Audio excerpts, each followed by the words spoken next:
मेरे प्यारे दोस्तों, मैं एक कहानी सुनाने जा रही हूँ जो बहुत ही ज्ञानवर्धक है।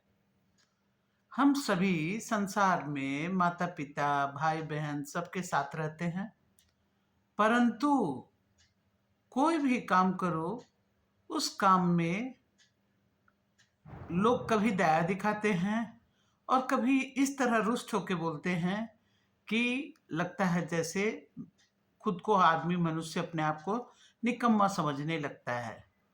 जैसे एक कहानी मैं बताने जा रही हूँ। एक बार क्या हुआ कि भगवान शंकर माता पार्वती के साथ देवलोक से धरती पर उतर रही थी। अब उनकी सवारी नंदी बैल, उस नंदी बैल पर बैठ गए और बैठ करके उस पर बैठी और बैठने के बाद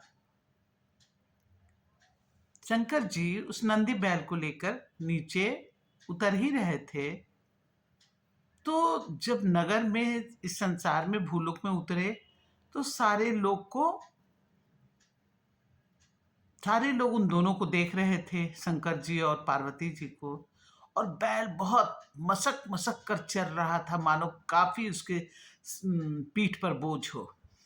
तो अड़ोस पड़ोस के लोग देख के बोल रहे हैं, क्या, अरे बाप रे बाप, ये दोनों कितना निष्ठुर है।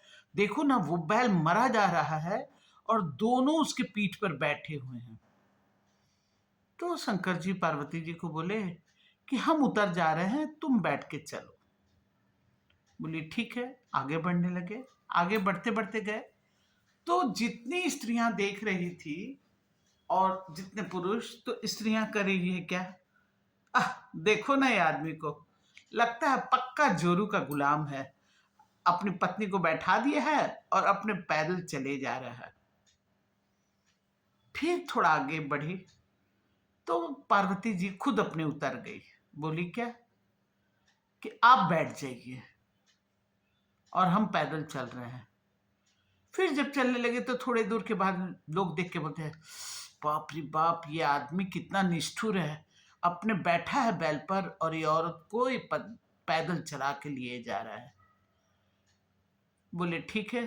तब वो भी उतर गए, ये भी उतर गए और बैल को पकड़ पकड़ के दोनों पैदल पैदल जा रहे हैं। जब आगे के लोग देखे तो बोलते हैं, पक्का बेवकूफ है दोनों का दोनों। देखो ना, बैल, ये नहीं कि बैल पर बैठ जाए, बैल को लेके जा रहा है खाली और दोनों पैदल पैदल जा रहा है। तो उसी तरह संसार में हम सब कोई काम करते हैं तो उसी तरह हमको भी उदाहरण मिलता है। जैसे यदि मान लो दिन रात यदि कोई बच्चा पढ़ता है तो उसके माता पिता, अरे मेरा बेटा दिन रात पढ़ रहा है। और यदि थोड़ा कम पढ़े तो अरे पक्का निकम्मा है, बिल्कुल पढ़ता लिखता नहीं है। तो किसी काम में भी उस शंकर भगवान और पार्वती की तरह हम सबों को भी कभी बेवकूफ बनना पड़ता है, कभी निष्ठुर बनना पड़ता है। तो ये संसार की परंपरा है कि मनुष्य कभी भी किसी चीज से संतुष्ट नहीं होता है और हमेशा कुछ न कुछ उस काम में उसको कमी नजर आता ही है। तो ये कहानी कैसा लगा आपको? हमको तो अच्छा लगा, इसलिए हम आप सबको भी शेयर किए हैं और आप लोग भी शेयर करिए।